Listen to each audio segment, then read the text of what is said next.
Right, guys, welcome back to another episode of the League Express podcast. My name's Jake Kearnan, and joining me as always is the editor of League Express, Martyn Sadler. And Martyn, we're joined again by the one and only John Kear. So great to have you back, John. Yeah, I'm Absolutely looking forward welcome, to John. this. Yeah, we needed some expertise. It's grand final week, and I don't think neither Jake nor I, John, have any idea who's going to win. So we thought we'd invite you to tell us what the outcome's likely to be, if you know. I can tell But you who'll win the NRL Grand Final, yeah, Martin. well, we'll talk about that, of course. There's a lot to talk about, but it's been an eventful week in rugby league as it often is, and I think we've got tons and tons of stuff to talk about. Jake, you get us going, mate. Yeah, absolutely, mate. Well, I won't sit here and brag too long about my Broncos winning because we'll delve into that a little bit later. But we'll rip I'd right. just like to congratulate you for not still being drunk on the and celebrating that win. By the way, I thought you Oh, might mate, have a bit of a blinding headache this morning. had I have known, mate, I would have taken the whole week off work and just celebrated. Yeah, probably would have been pulling me out of the Caxton Street Hotel days after. That's how bad I wanted to celebrate. But yeah, it was a great weekend, that's for sure. But we will get into it a little bit later. How about we touch on the weekend's matches, fellas, and we'll start with Super League. The first match, Wigan defeating Leigh, 18 points to 6. What did you make of this game, John? I thought Wigan were Wigan, basically. They hung in the game. I thought Leigh were the better team in the first half, but I thought Wigan hung in the game through their defensive capability and just the fact that's what Wigan do. And then obviously right on half time and in the second half, the X factors came through in French and Field, and that's what clinched them the game. And I think that's what Hull KR have got to counter this week because Leigh I thought were very, very good indeed, and I think they've put a marker down for years to come. And the good thing about Leigh is that they're improving year upon year, and you can't ask for any more than that. So they're going to threaten in the very near future. But Wigan were Wigan, and French was French. Yeah, it was unfortunate for Leigh, wasn't it, that the first Wigan try came from just a mistake, Yeah, really, bringing the ball out of defence by the young Leigh full back. And Wigan just picked up the ball and scored the simplest of tries, really. And that, I think, upset the Leigh rhythm. I think Leigh just, they'd been playing so well up to that point that I think it affected them. And they then, you know, conceded another try pretty soon afterwards, which was a great try actually by Wigan, an absolutely brilliantly constructed try.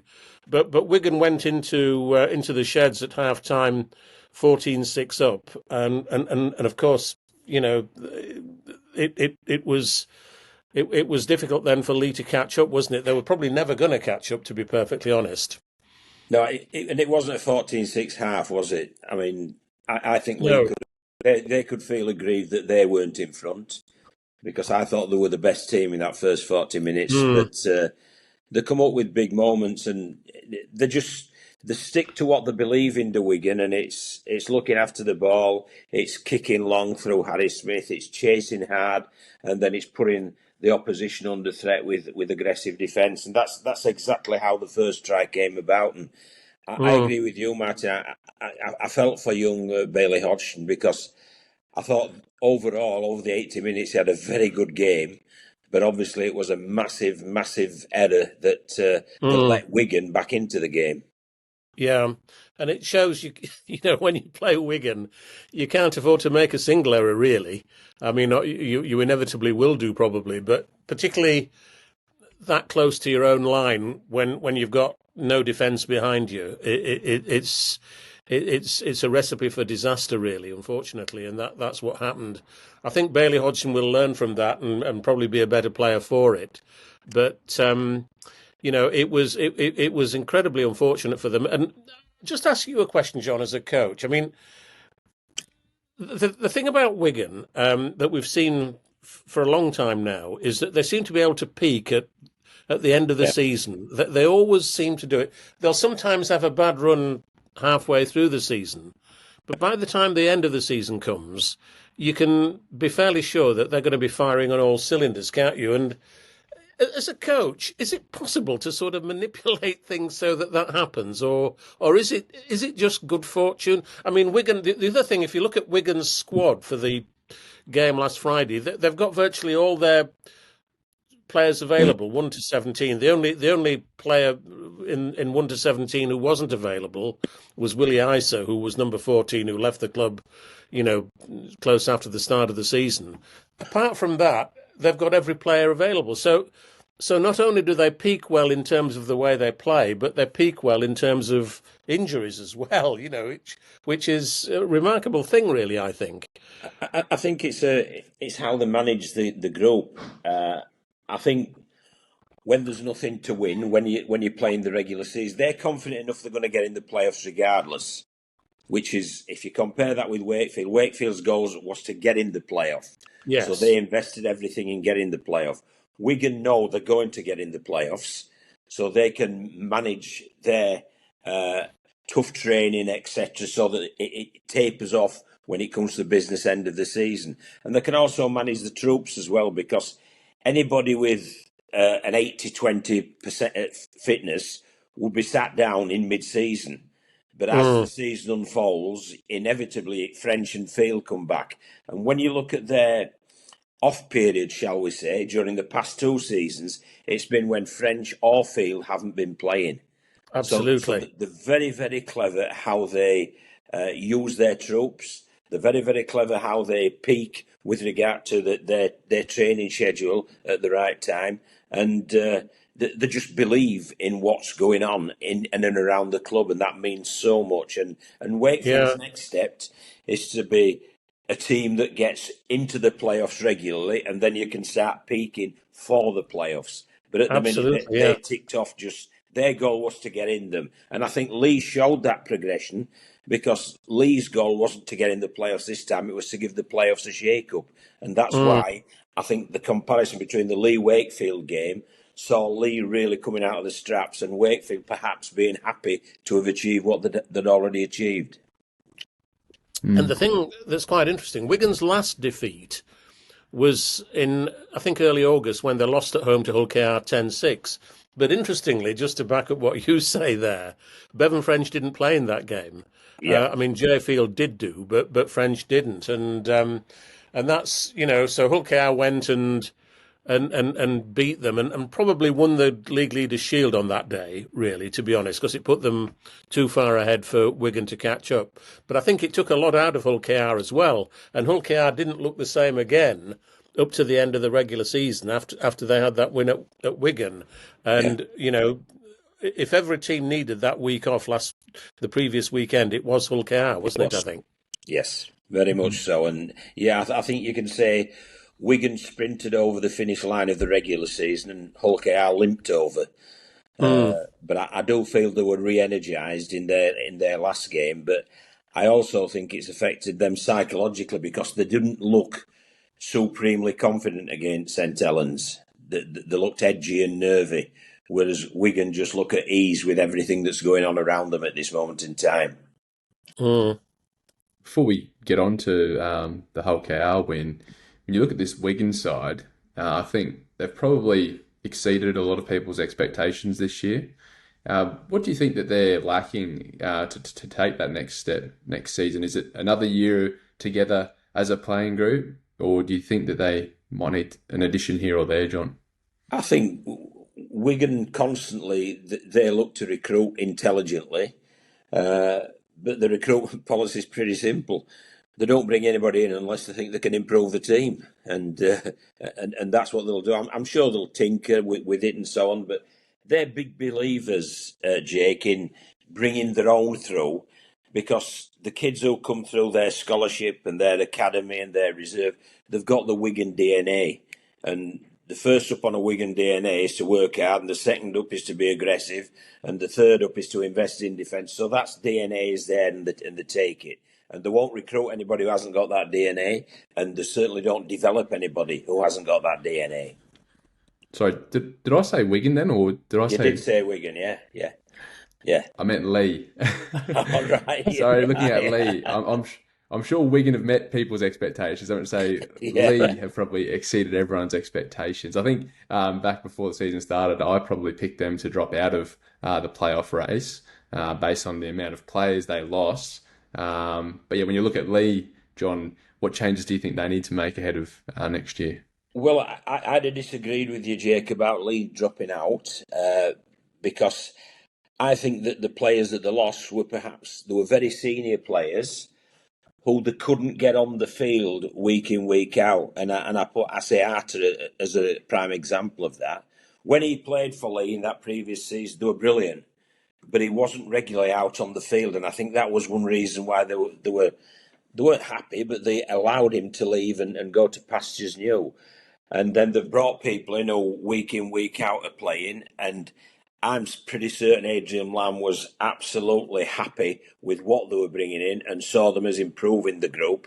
And that's what they did. And that's what a coach has to do. He has to make those judgments and back his judgment and then be confident in the group that he's got. And Adrian Lamb certainly did that. He did a great job. But with regard to going forward, I mean, you're just looking for a Bevan French, aren't you? You're looking for an X factor to sprinkle the gold dust on top of what is already very solid foundations. Yeah, absolutely, mate. Right, fellas, the second matchup we had Hull KR defeating St Helens, 20 Just points one to thing before we 12. move on to that match, Jake. The Wigan League game was surrounded in controversy before it took place, of course, because there was that business about Wigan releasing the fact that Derek Beaumont, the Leigh owner, had sent them a WhatsApp message on Tuesday.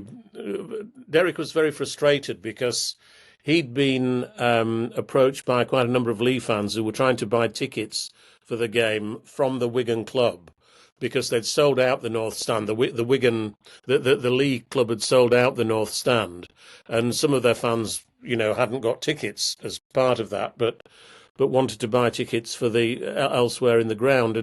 And Wigan, although they'd bought tickets, Wigan then apparently said to them, as you're Leigh fans, we're not going to let you in. And Derek was pretty upset about that and sent a not very wise WhatsApp message to Wigan saying, well, we're not going to play the game if you're not going to let our fans, you're not going to honour the tickets that our fans have bought. And Wigan, for some reason, put that out and gave the impression that the game might not take place. Do you think that was wise of Wigan, John? Or what? I mean, obviously it wasn't wise of Derek to send that message, but I'm not sure that he would have anticipated them making it public. On a botherment scale, Martyn, it's nil. I'm not really bothered because Yeah, I knew full well the game would go ahead. of course, yes. Nobody I had any love, doubt, did they? yeah, and I just love what's going to go on the pitch, which is 100 metres by 68. So if somebody Yeah, wants an argument off the field, I aren't really bothered, and it might add for the media to hype things up. But from me, I'd sooner see whether Leigh can keep Field and French, out of it, or if they can exploit Bailey Hodgson's weaknesses and things like that. So, You're in more all interested in the honesty, game than the politics. yeah, I wasn't bothered one iota. I knew the game would go ahead, so it was one of Yeah. them where if you're looking through your computer, I just flicked onto the next page. So I'm sorry about that, Martyn. No, I think that's probably the vast majority of people's attitude. Anybody who thought the game wouldn't take place was foolish, really, weren't they? But let's I move had on a to the next few, one, Jake. as I say, I had a few friends over here in Australia sending it to me on social media saying, what's going on here? Why are they forfeiting or why are they pulling out of the match? And I just said, no, it'll still go ahead. This is just Yeah. off-field theatrics. All right, we'll touch on the next game. Hull KR defeating St Helens, 20 points to 12. Thoughts on this one, Martyn? Oh, well, I thought Hull KR were always going to win this game, and they came out with a lot more energy than they'd done a few weeks earlier, in the regular season. And I mean, St Helens gave them quite a decent game, I thought, John, didn't you? But they never really looked like winning. And St Helens, it was back to that St Helens problem of having an attack that's that's not really working properly. Yeah. And the big mystery to me, I've got to say, and I can't understand. I can't understand this. Maybe there's a good reason for it that I don't fully appreciate. But they've got a young halfback, George Whitby, who's got one of the best kicking games in the competition, and they've not selected him for the playoff games, and I find that quite surprising, really, because I think he would have added a lot to their attack, and you never quite know what might have happened. I thought it would have been worth throwing that particular dice. I don't know if you agree with me, John, or not. I thought with regard to the game, I thought the first half was cruel because Hull KR totally outplayed them. But I was at the game and there was a heck of a wind from right to left at Craven Park, and it allowed Rovers to dominate field position. And I think if Hull KR had been 16, 18 points to the good at half time, that would have been a fair reflection. But in the second half, when St Helens scored early in the second half, I thought it made Hull KR nervy and edgy. But they did manage to calm the nerves and close the game out in the end. So they will have gained confidence with that. With regard to St Helens, I think the spine's been Paul Wellens' problem right the way through the season. It's just been like square pegs in round holes. They just haven't been able to fit them in. What I think will happen in the future for St Helens, and I think the pivotal players will be Robertson. I think he should play halfback. Whitby, who should be the other halfback, and Wellesby. And I think that's their way forward. And I think that's their future spine. It is, yes. And that's what they've got to. I think they've got to put that down. They've got to nail that and just say, right, we're running with this for this. If those three are fit, Robertson's going to be 6, Whitby's going to be 7, and Wellesby's going to be 1. And I know they've signed Tristan Saylor, but that's an element of recruitment they might have got wrong because he hasn't fitted in to the St Helens team at this moment in time. He's a very, very good player, as was indicated with that pass that he threw out in that wide to right, but left to right. Yeah. And he's a very gifted player, but it just hasn't seemed settled at St Helens. So I think they've got to nail the colours to the youth that they've got, say this is what we're going to have for in the coming seasons, and they've got to ride with it. And if they have some uncomfortable games and some defeats, well, you've just got to accept that in the long term it's going to benefit them. But Robertson's got to play as a halfback, Martyn, for me. He's so gifted. The more he gets his hand on the ball, the better St Helens are. And he doesn't get his hands on the ball as often as he did when he was a kid in the academy. In the academy, they used to take him off. It was that good. They were beating teams so easily that take him off to give the other team a bit of respite. He played at standoff, did he, in the academy? He did, yes. And I think as a 6 or 1, he should play there. And that's I feel, is their future. That's interesting. The other interesting element of that game occurred after the game, didn't it? When Paul Wellens was interviewed on TV and Jenna Brooks asked him, do you expect to be the coach of St Helens next year? And he obviously, to be honest, didn't look as though he did. It looks to me as though, Paul might not be the coach at St Helens. As a fellow coach yourself, do you think do you feel as though he ought to be the coach next year still, or do you think he's shown some fallibility that would justify him being replaced? I think Paul Wellens took over a group that were past the best. It's a rebuilding stage. That's what it is. But unfortunately, I don't think people accept it as a rebuilding stage, and they still expect them to be challenging, at the very forefront in both Challenge Cup and in Super League, and they still are challenging. But whilst they're challenging at this level, the level they're at now, it's still a rebuilding. They've a lot of like Lomax and Alex Worms. They're getting older, and time waits for no one. So it's a matter of integrating these other players into the team. And this is, Jake, an answer to you. This is what Wigan do so well. The loose Kai Pearce-Pauls, everybody say, who's going to play in second row? Well, Junior Nsembe's next on the block. Bring him in. And that's what they've done so well. And I think St Helens have just got to bite the bullet and take it and accept they're in a rebuilding stage at the minute because they've had such great success in recent years. But unfortunately for Paul, he took them over when the best days were gone. Absolutely. There's an art to being appointed a coach, isn't there? And Yes, yes, it's being appointed when it's an upswing, yeah, not a downswing. yeah. And you know, Or being appointed when it's at the very bottom, and there's only one way you can go. So yeah, there yeah, is. Yeah, career management's very important, Martin. You're right. there's no doubt about Mm. it. Yeah, yeah, I yeah. mean, there's so many young players that they have brought through over the past 2 seasons that are going to really benefit from this year. And I think, it's probably only up for them going ahead towards next Yeah, season. And as you touch on, John, it being a rebuilding phase, like to still be competing at the back end of the correct. season as a Saints fan, you've got to be pretty pleased with that, right? Correct. And I think you can look at Hull as a prime example. I mean, they had a stinker of a year, didn't they? Not this year, last year. But how beneficial has that proved to some of their young players? Mm. And they've now blossomed with, when you've put a bit of experience amongst them youngsters, they've just blossomed and they've been a real competitive team, and Hull are on the up. So Yeah, and they've signed a lot you've more just got players for next year as well, John, haven't they?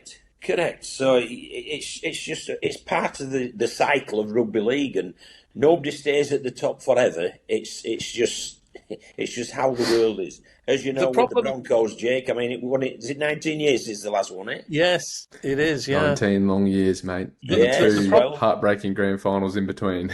yeah. the Well, the the, they've the, nailed it, haven't they? And how good do you feel now? Mate, ecstatic. If they had a lost on the weekend, I was starting to wonder whether there was some sort of curse on the Broncos. I don't know if I could deal with another third narrow grand final defeat. My heart wouldn't have been able to cope.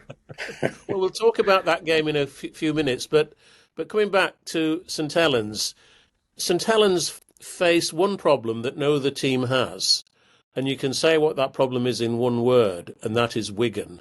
The Saints fans, you know, unlike any other club, the Saints fans don't just look at St Helens, but they also look at Wigan, and they're not happy if Saints are not competing with Wigan, and if Saints lose to Wigan as they've done this year more than once, then whoever the coach is going to get it in the neck, I'm afraid.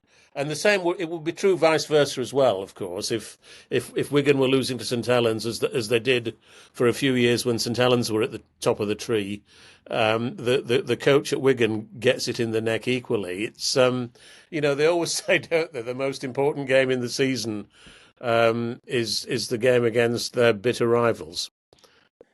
I'm not so sure about that. I mean, that's for the fans. Yeah, But for the playing group and the coaches, the most important game is the next one. it is. Yeah, So yeah. you've just got to look at it like Particularly that. this next one.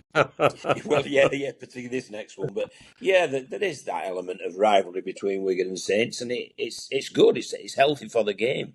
But you've just got to accept that the St Helens team this year ain't as good as the St Helens team of 3-4 years ago. No. And the reason is some players have left, some have got older, and some youngsters are having to learn the trade, and that's how it is. But one of the problems for them, John, is that in the old days, St Helens were always regarded as the entertainers, weren't they? They Yeah, threw the ball around brilliantly. Remember that half-back combination, Tommy Martyn, Sean Long, which was absolutely... they'd always produce something brilliant to watch. Since they had Christian Wolff coming in as their coach a few years ago, Christian was tremendously successful, but he actually completely stiffened up the St Helens defence and appeared to place less emphasis on, attacking brilliance and so on. And that was okay as long as they kept winning.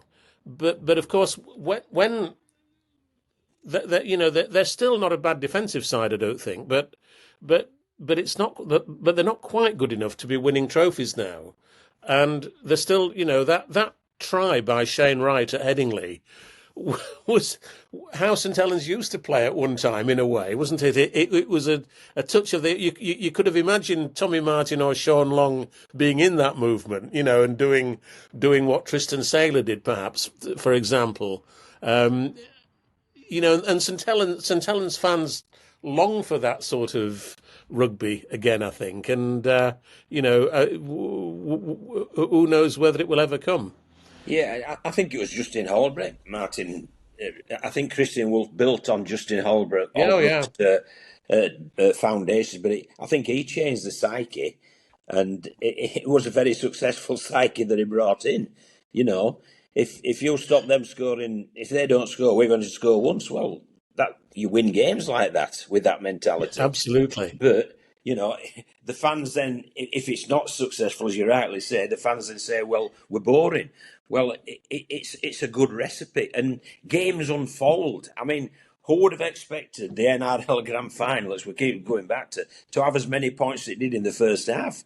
I mean, I didn't. I thought it'd be a 6-4 at half time, and they'd been knocking 10 bells out of each other, you know, but it wasn't. It was fluent open rugby league, and you just sat back and said, wow. So you've just got to have players who can counter any game, but also have your basics already in there. And every Australian team, and St Helens and Wigan and Hull Kingston Rovers and Leigh have a real good defensive structure that they can always fall back upon. So they can play not so well, but still win games. Absolutely. Absolutely. One thing, by the way, I was pleased to see in that Hull KR game, that performance, was Oliver Gildart scoring a couple of tries, because he's been out for, I think, something like 17 weeks this season, and he's only recently come back into the side. And I think that will have boosted his confidence enormously. And of course, he'll be looking forward to playing against his old side, Wigan, of course. Which you talk about coaches, Martyn, and what a great decision that was from Willie Peters. I mean, as I say, I went to Hull Kingston Rovers, and there were some of the fans there, and that's probably why Willie Peters is paid as a coach. Always saying, "Well, Jack Broadbent, he's unfortunate, he's been left out," and this, and he is unfortunate because he hasn't let them down, but he just picked a specialist left centre who came up with 2 tries and 1 assist. Well, that's a pretty good coaching decision. And he can sit back and think, well, I did right. And that's why he's paid the bucks he's paid. Absolutely. And that's why the fans pay in to watch it. So, and he's the coach of the year, John, at the Man of Steel Awards last night. Willie Peters, the coach of the year for the 2nd year in a row, which is, great news for him and for Hull KR. And all he's got to do now is win the Grand Final. Correct. I mean, he got it last year. I don't think he deserved it last year. I think Matty Pete was last year's. In all honesty, he should have got last year's, but Willie won it last year. But he certainly deserves it this year with what he's done, how he's built upon the foundations he laid down. Absolutely. Yeah, absolutely. Fellas, we also had the Championship Grand Final over the weekend. Bit of an interesting matchup, this one. Toulouse defeating York 10 points to 8. I did have to question whether I was watching a rugby union match midway through with all of the penalty goals being kicked. But nonetheless, a great performance from Toulouse. What did you make of this matchup, John? I thought it was a tremendous game. I mean, that's how I envisaged the NRL Grand Final, and that's how I envisaged it being. It was a tough grind of a game. I thought Toulouse were most un-Toulouse-like, shall you say, and they're renowned as an attractive team who'll throw the ball about. They majored on completing, on turning the ball over on their terms, and keeping the tins rattling on the scoreboard, taking the 2 points every time they can. And it worked, because their discipline, both in how they played and with regard to foul play, was far superior to York's. I know York came up with 2 tries, but they let themselves down with errors and with ill discipline with regard to foul play and being offside, simple little things. And Toulouse just took great advantage of it. So I applaud Sylvain Houlis, how he structured his team and how their game plan there. But I'll tell you what it has done. It's really thrown the cat amongst the pigeon for who comes into Super League, because 3 of the last Championship Grand Finals, Toulouse have been in them, and they've nailed this one. So it's pretty hard now to argue against them being elevated into Super League. Would you like to see them in Super League, John? Yeah, I like. I mean, I've enjoyed Catalan being in Super League. I think if they can fulfil the criteria, but I also like what London are doing. I think the appointment of Jason Demetriou is sensational, and I think obviously they've recruited a real quality middle unit player from Australia for next season, regardless of which division they're in. So they've got a good case. Bradford have with the fan base, and obviously York deserve it, but I think on the playing field as well as Toulouse deserve it on the playing field. For me, I was saying London, York, and Bradford previously. I think because Toulouse won that, I think that should weigh heavily in their favour now. Because I still believe promotion. I mean, I'm not an Australian. I'm true Brits, and we like our promotion and relegations, and we like it decided on the field of play. So I think that's a big tick for Toulouse. Yeah, I mean, the grading system, I think, is unravelling, to be honest, because a lot of people are seeing the weaknesses in it, to be frank, John, now. And I think, it seems very odd, doesn't it, in a way, that Toulouse have won the Championship Grand Final, but it doesn't win them automatic promotion. Instead, it wins them 0.25 grading points. Yeah. I mean, I think that's crazy, personally. Yes. But that's the system that we've got at the moment. And whether that will elevate Toulouse into the top 12 teams so that they don't need to go before Lord Kane's committee, that's anybody's guess. Who knows? And, we wait until I think it's October the 16th to see which teams will be in Super League next year. But, I can't help feeling there's something slightly farcical about this situation, really. And of course, what then happens is that we've got to decide what the future relationship is between Super League and the Championship. The one thing you can't do is cut off Super League entirely from the Championship and not give the Championship clubs any aspiration to get into Super League. That would be absolutely crazy, in my view. Totally agree, Martyn. Totally agree. And because you've got to have a dream, haven't you? Or else you stop going to work and so on. There's got to be some reason to go. And I think if a Championship team such as Oldham, who've made great strides in recent years, I don't think they're quite ready at the minute. But I'm not saying they won't be ready in 2 or 3 years. I think they will be ready in 2 or 3 years. Yes, and Bill Quinn, their owner, I believe, has said that he would be prepared to come into Super League if they came next year, for example. Without any central distribution whatsoever. He can fund. He's obviously a very wealthy individual, and he would be prepared to fund them for a year in Super League without any central distribution, which I think would go down well with the other clubs. Although I don't think they should probably come in on that basis, because once you start doing that and you start saying, we're not going to treat each team equally, I think that's a very bad move, personally. I agree, Martyn, but we've also got to look at the success as well of the teams coming up. Leigh have been a great success. They came up, they're now playoff regulars, they've won the Challenge Cup. Hull Kingston Rovers, 2016, they were in the Championship. They've come up, they're now going for a triple, in 2025. Wakefield came up, and they didn't just come up and scratched about at the bottom end. They came up and they've qualified for the playoffs. So there is some success there. And if you get the right investment, the right people behind the scenes, you can certainly achieve. And obviously, as I've said, I think Oldham are a case in point. I think Bill Quinn certainly would help them. So there's got to be a pathway for them to come in to improve. And I'm a believer in the expansion to 14 teams because I think that players will come through. And so do I. You've only to look at the 4 nominees for the young players, Junior and Sember and Robertson. They've been developed, and it's been a structured development. You look at the other 2, Martyn on the win at Hull and George Flanagan Jr., their development's been forced, but they're still established themselves now as Super League players.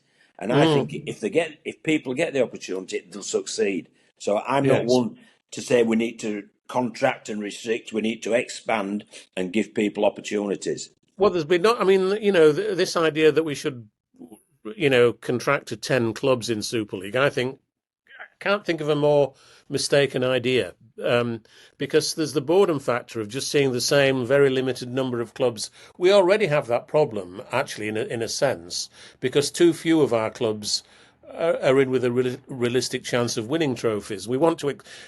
The ideal situation, John, would be for every club in Super League to start the season with an equal chance of winning both the Challenge Cup and the Grand Final at the end of the year. And with due respect to great clubs like Wigan, who I just admire so much, but it would actually be better for Wigan not to be there every year, because I think, as we saw in the 1980s when Wigan won the Challenge Cup 8 years in a row, I think there's, even their own fans become blasé about that degree of success. And, you want the trophies to be shared around a lot more.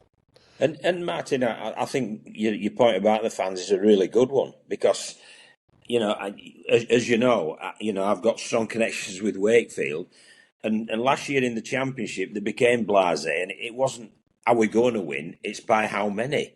Whereas this year there's been the challenge. They're going to games hoping to win, but really not knowing if they are, and then the victories are so much sweeter. So it is better for everybody if you achieve when it's difficult to achieve. It's much more rewarding. So Absolutely. I absolutely agree with you on that. Yeah. And in that sense, Jake, let's come on to the NRL Grand Final because, achieving and winning when you perhaps don't think you're gonna, that must have been your emotion at halftime on Sunday. Oh, mate.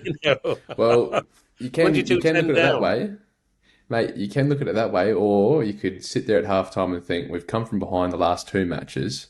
Why can't we do it again this match? And that's exactly what they did. Down 10 points at halftime. I think the two previous matches, they were down by 14 at halftime.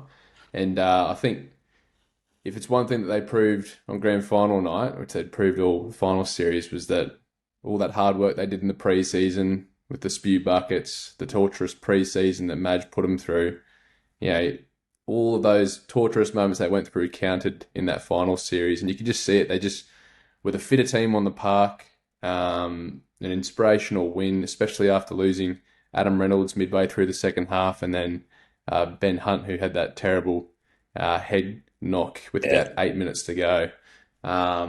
When he got up and was stumbling, I thought to myself, oh no, this is it. We're going to lose again. But to their credit, Tyson Smoothie came onto the field and did his job. Had Ezra Mam coming off the bench. And, I thought Ezra Mam looked really good, to be honest. I really was impressed by Ezra Mam. You could tell from the jump, he was right up for the contest. Like some of his, line speed, some of the contact he was making in defence, like he was just up for that. And I think also there was a little bit of talk around Madge's selections going into that game. Obviously, he went with Mam and Smoothie on the bench, a little bit of a smaller bench. But geez, it paid dividends at the end of that game, being able to have that versatility of Smoothie to slip into the halves there for that last 10-minute period. And I must say, much like the prior two games, Martyn, my blood pressure was going through the roof.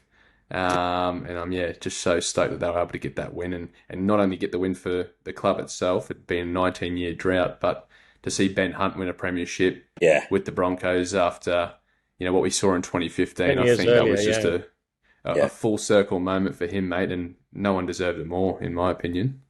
Yeah, I agree, Jake, and I was dead chuffed as well for Michael Maguire, and I'm also dead chuffed for his methods because it was a bit old school. But my word, it's paid off, because if you can come from such deficits in 3 playoff games, you're doing something right. And I agree with you totally. I think the Broncos were the fittest team in the NRL. And they went back to the old school stuff of absolutely flogging them in pre-season. And my word, has it paid off. So that was an edge that he gave them that perhaps other coaches didn't give their teams. So it may be, let's get the old school back. Well, I'd be delighted with that, because I think, if you want players to be comfortable being uncomfortable, you've got to make them uncomfortable in practice. And that's exactly what Madge did.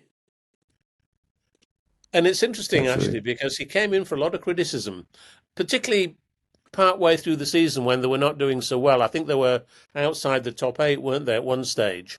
And even Trent Barrett, his assistant coach, who's commented in the last few days that in pre-season at one stage he said to Madge, you want to be careful.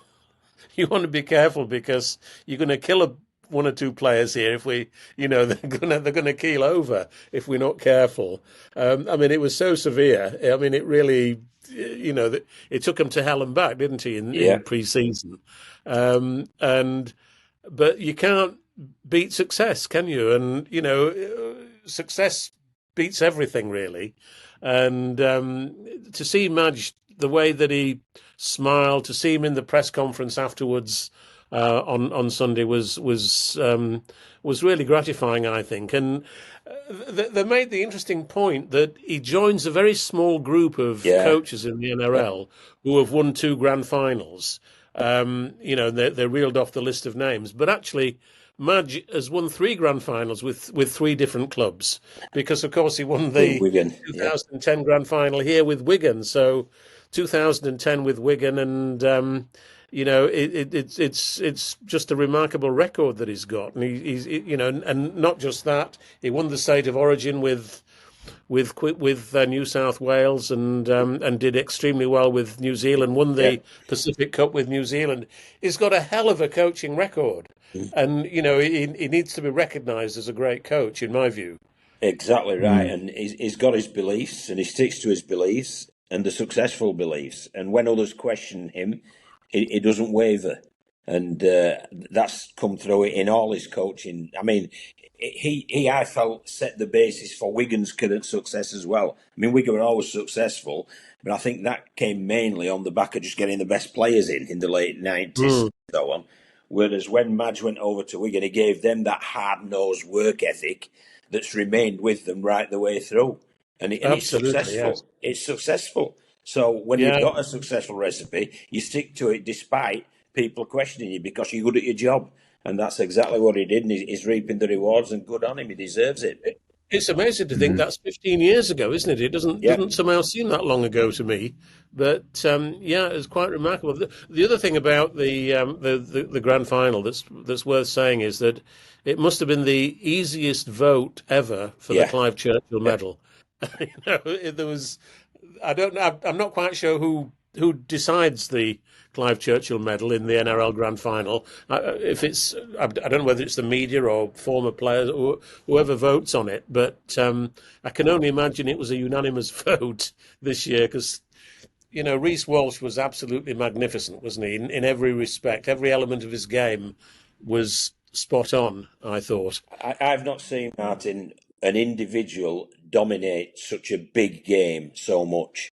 And every big moment seemed to be Reece Walsh's moment, whether it was in attack, in defence, and how he stepped up to the plate when Reynolds went off, and when Hunt went off, and he took over the kicking duties. It was just absolutely unbelievable.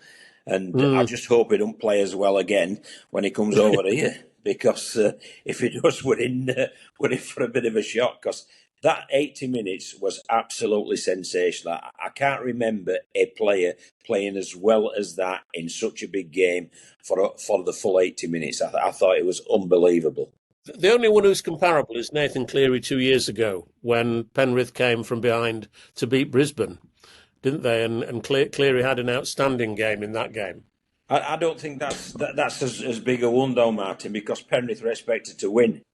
He's come up with an underdog performance, and an underdog performance that was par excellence. So it's been absolutely sensational, and it was a joy to watch, an absolute joy to watch. And it was great just to watch the game, and it's one of the best games of rugby league I've seen for a long, long, long time. My counter argument to the Nathan Cleary comparison is, people forget that in that match it was a 20-minute stint there where Cleary decided to take the reins, and people also forget that Ezra Mann burnt him a few times on the outside to score 2 of those 3 tries, which got Broncos back into the match. So I think the thing about Reece Walsh's performance that pleased me the most was some of his defensive efforts, like that try saver on Tui Kamikamika. I don't know how he managed to dislodge that ball, and then the second one when Eli Katoa made that break and did the draw and pass to Pappenhausen. I don't think people quite understand how difficult it is for a fullback to be checking the player with the ball and then to quickly switch and drill Pappenhausen. I thought for all money Pappenhausen was going through to score that try. Actually, because if he'd not done that, they'd have scored, wouldn't they? Yeah. And with just a few minutes to go. So that was the absolute crucial, that was a game-breaking play, really. Well, I've always thought, Martyn, I mean, I'm a bit old school about fullbacks, and I think a fullback's, it's great to see him playing as an extra pivot, which is the attacking way of them now. But I've always thought fullbacks should be good defensive players as well. And that's why I always like Paul Wellens and Chris Radlinski. And I think Reece Walsh, I always questioned that aspect of his game. But after watching that 80 minutes, there were 3 try-saving plays that he made. And they were as important as his assists and his try that he scored, with ball in hand. So it was just a complete all-round brilliant performance. As a coach, John, absolutely. how would you like to coach a team with Reece Walsh in it? I'd love it. I'd give the easiest game plan ever. Give Reece Walsh the ball. Tackling, give Reece Walsh the ball. That's all right. Let him do all the tackling. Yeah. Just let him play his natural game. Yeah. His passing game too, like that connection he had with Shibasaki, he just rocketed the ball with Shibasaki hitting that hard and straight line. And Storm just couldn't defend it. It was just, it was beautiful to watch. But just on the Storm, fellas, like it's a few grand final losses they've had now since we saw the retirement of Cam Smith. Geez, it must be starting to hurt their fans in the club that they haven't quite been able to achieve that extra step to win the grand final since his retirement. Yeah, but still getting to the grand final, aren't they? Correct. There are 15 clubs that didn't get to the grand final this year, and you can't win it every year, can you? They've lost 2 years in a row now, but there are plenty of other clubs that would give their right arm to have been in that position, I would have thought.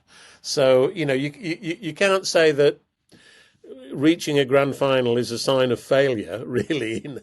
Especially when it's such a close game as it clearly was. It was and Melbourne played their part in a wonderful game. Yeah. And showed enormous skill and courage and commitment. They were just beaten at the end, unfortunately for them.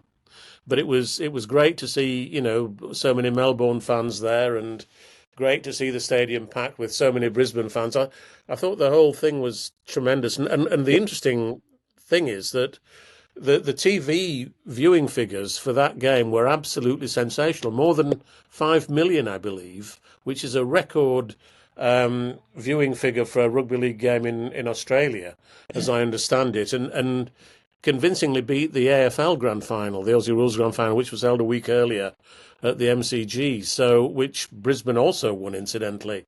So it's been a great 2 weeks for people of Brisbane, really. And I suppose when the Lions won the AFL Grand Final, that made it essential for the Broncos to win the NRL Grand Final, which they did manage to pull off. And it must be great being a Brisbaneite at the moment, Jake. Yeah, absolutely, mate. I wouldn't be surprised if both teams are still down there celebrating in a pub somewhere. But some of those players are going to have to start to reel it in with the Ashes preparations starting to get underway. So, well, I hope Reece Walsh is still celebrated in November. So he might be. Who stay on knows? the beer, Reece. We're all right. Yeah. All right, fellas. Well, let's touch on some of the other talking points that's happened over the past week or so. Obviously, we had the Man of Steel Awards take place last night. I understand you were there, John. Jake Connor gets the Man of Steel Award. Yeah. I guess first of all, how was the night, John? And was he the right man to receive that award? As always, it was a really good night. There were a lot of awards though, and I think I always liked it when it was purely the Man of Steel Awards, and they had a separate awards night for the Championship and League One, and I think that's what they should do, because the Championship League One, there was the wheelchair, there was the women's, as well as the Super League, and it was an awards dinner, but you didn't have time to eat your dinner. So, No.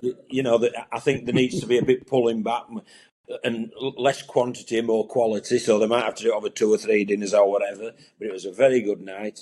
Jake Connor, he should win it. And why I feel he should win it is because I think his influence on his improvement's been phenomenal this year. He's shown a maturity and he's become so important to the team, and he's been consistent, but also how he's improved the team as well has been phenomenal. And the only warning I've got for Leeds is don't get over-reliant on him, because they lost the last 3 games and Jake only played in one of them, and that was the St Helens game when they lost it at the very death.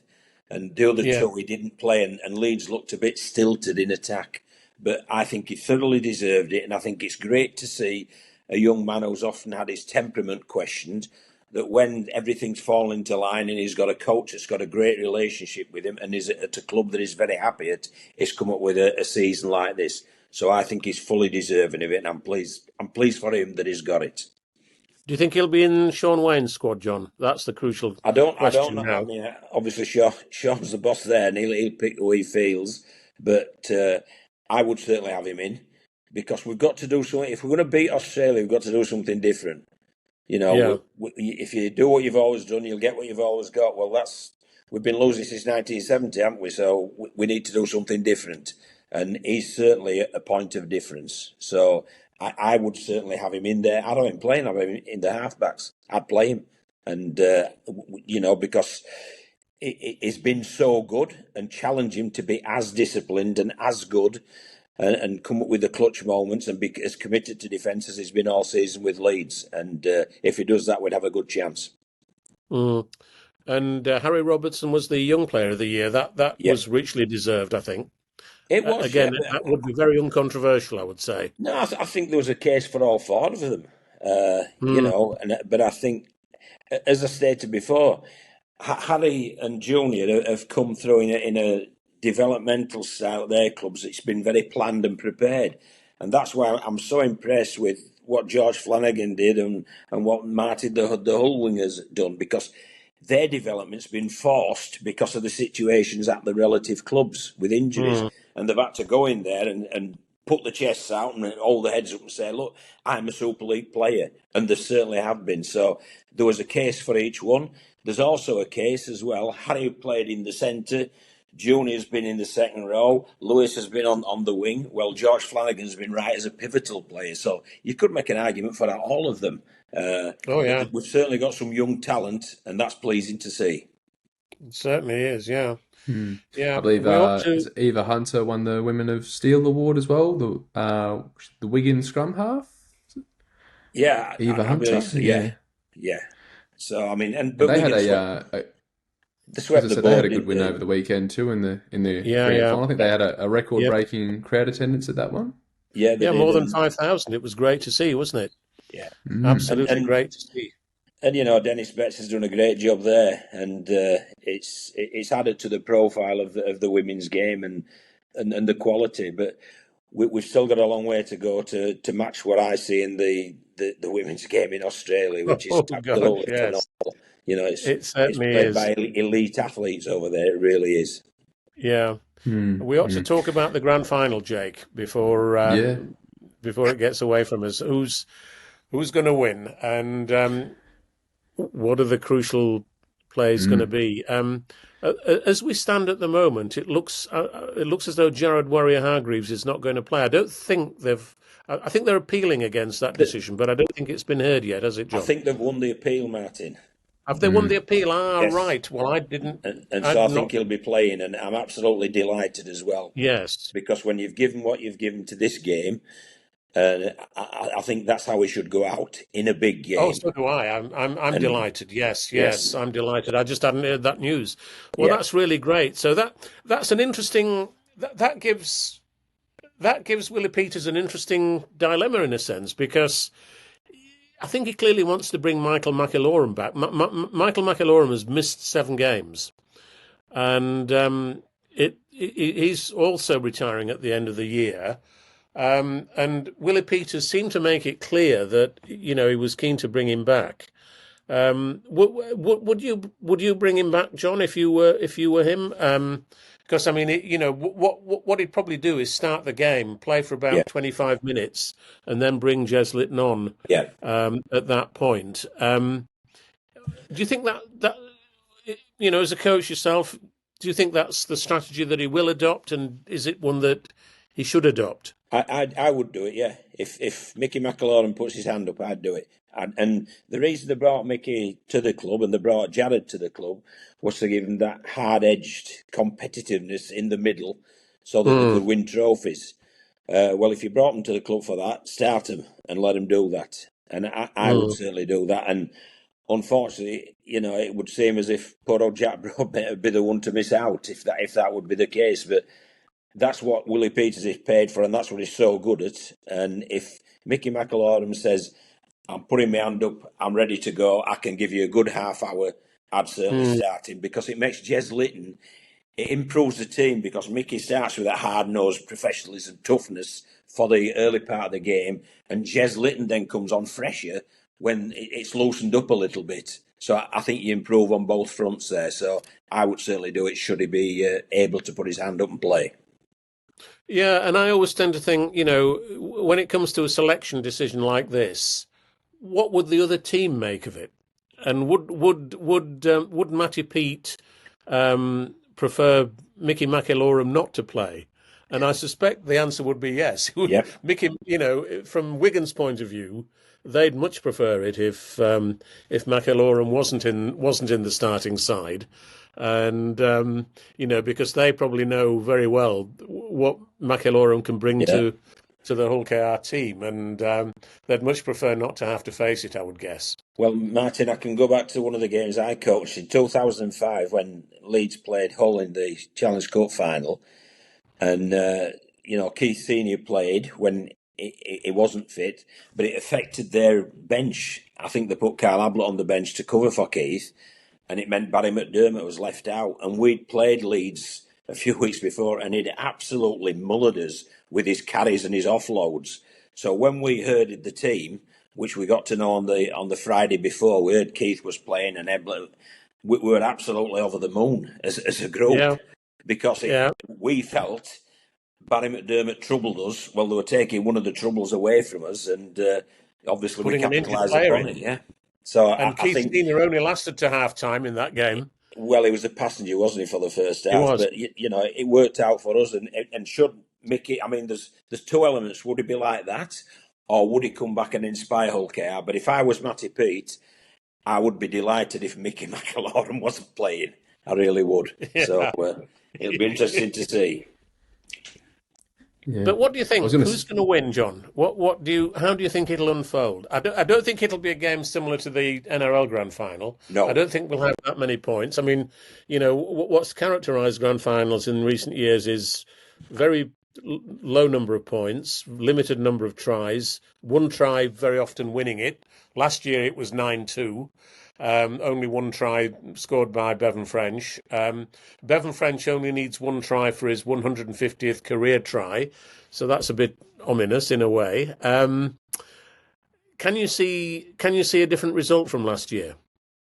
Yeah, I can, and I'm going to put it right on one player. I think Mikey Lewis. Mikey's had a lot of questions, hasn't he? They said he didn't really play that well in the Challenge Cup, although he kicked the winning goal. And he didn't play, it was a bit anonymous in last year's Grand Final. Well, at some stage, he's going to have a final and he's going to dominate it. I'm not saying he'll dominate it like Reece Walsh did, but, you're going to dominate it and be a real influential part of the outcome. And I think if Mikey manages to do that, I think Hull KR have got a great chance. But obviously on the counter, you've got a very capable Wigan team who've got X factor in Field and French, and that's your problem for Hull Kingston Rovers, is keeping those two quiet for 80 minutes. You can do it for 78, 79 minutes, but it's just that minute that you fail to do it, and it can take the game away from you. But I think the scene's set for Mikey Lewis to come up with an absolutely sensational game. And if he does, I'd be dead chuffed, because it means that he'd go into the Ashes full of confidence and ready to play against the Aussies, which we need him on the field and performing at his best for us to succeed. Yeah. Sorry, Jake, go on. I was just going to ask you from just a coaching perspective, John, going into this match, if you're the Hull KR coach, what's your message to the team? What's the game plan? Is it go out there and take risks, throw the ball around, let's not get into the grind with this side? How would you approach it?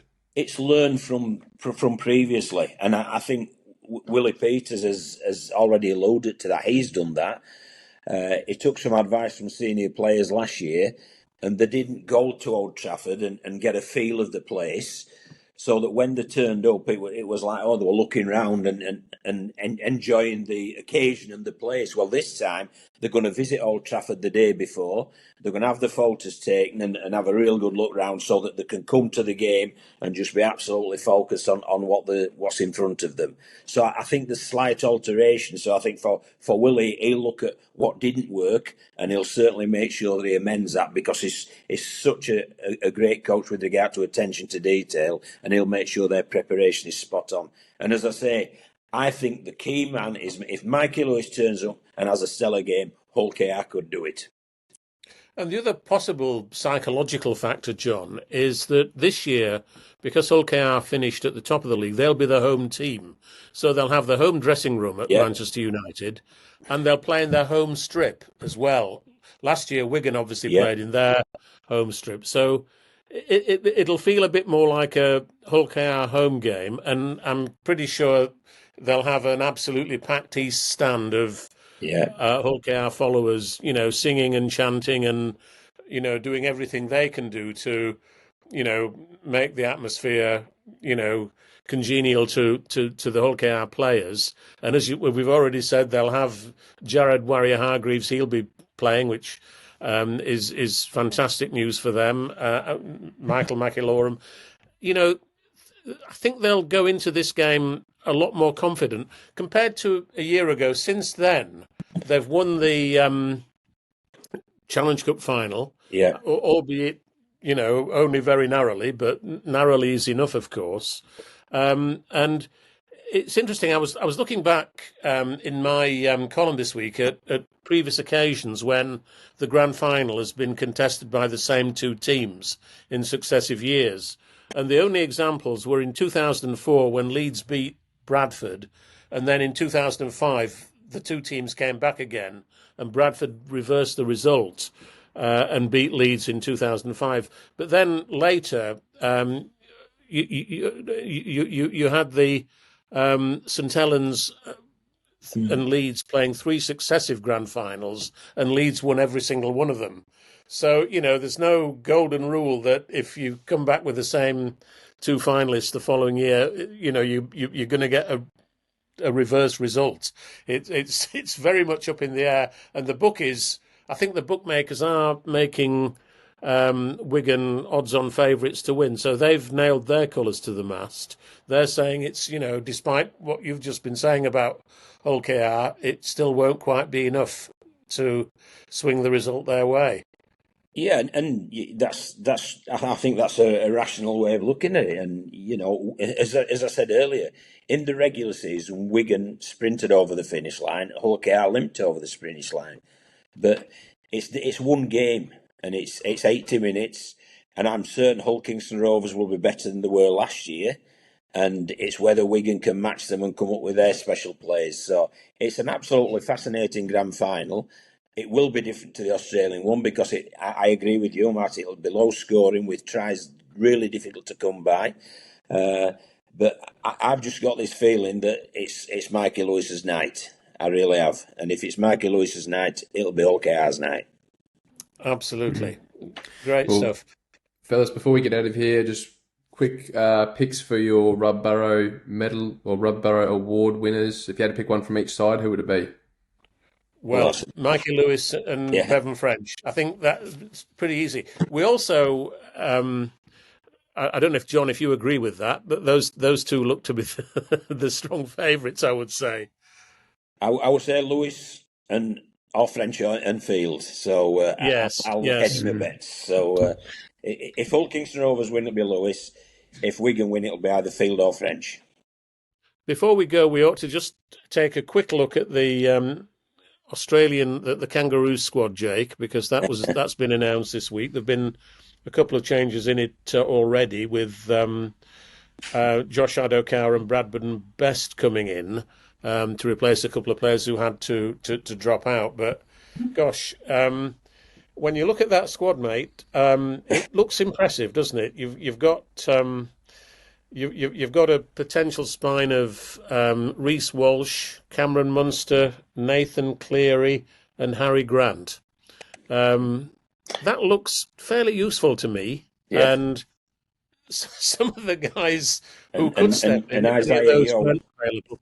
Isaiah Yeo in the middle, acting as a middle pivot. So Yeah, yeah, yeah. I think we're But, getting most teams, them fellas. Yeah,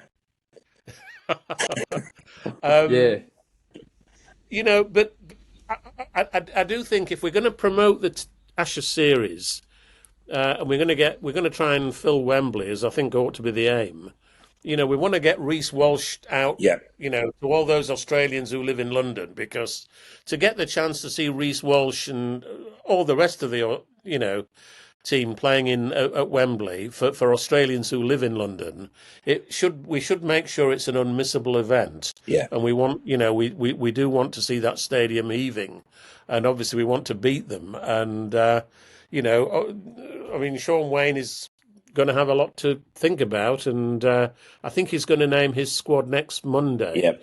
So I'm very much looking forward to seeing who's in there. But my goodness, this Australian squad looks very useful to me. It's an outstanding squad, and I think Kevin Walsh has been really clever because there's 7 debutants. So they're not coming over here thinking, well, we always play England to beat England. It'll be new to them, and it'll be exciting to them, and they'll obviously be highly motivated with that. So I think that's been quite a clever thing for him to do, and it is looking as well, the young players coming through and improving. But I totally agree with you, Martin. We should be marketing this, and let's hope Mikey Lewis has a man of the match performance this weekend, and you can market Mikey Lewis, who's very marketable, and Reece Walsh, who's exceptionally marketable, for the Australians living in London, and let's push it out. And I'm not bothered if you make it one of these v the other, but let's just find a way of trying to fill Wembley as best we can, and coming up with a great game down, because there's been some Great Britain Australia internationals down, or England Australia internationals in past years down at Wembley. Absolutely. So there's no reason to say this won't be similarly so. Oh, it's gonna be so fantastic, isn't it? And as is the grand final this weekend. So let's end on a tremendously positive note, Jake, and look forward to some fantastic rugby this month in this country. It's going to be incredible. mate, I'm just pleased that we're going to have at least another month of rugby league. It's always great, and we've got a post-season fixture to look forward to, because it's a long wait until the new season starts. All right, fellas. Well, we'll wrap things up here. Thanks again for joining us today, John, mate. We really appreciate when you come on and give your expert insight, mate. So enjoy your rugby league this weekend, hey? Yeah, I've really enjoyed it, and I shall enjoy the grand final, and I will love the Test series. And if Gary Neville wants to know what a patriot looks like, I'm one if we win the Ashes series. Absolutely, yes. You perhaps won't get the Gary Neville reference, Jake, but I'm sure Martin will. Yeah, we all will. I'm Thanks, John. It's and been a real pleasure. It's been a real pleasure to have you on board again, as always. Thank you. Thanks, it's been mate. great. Cheers, fellas.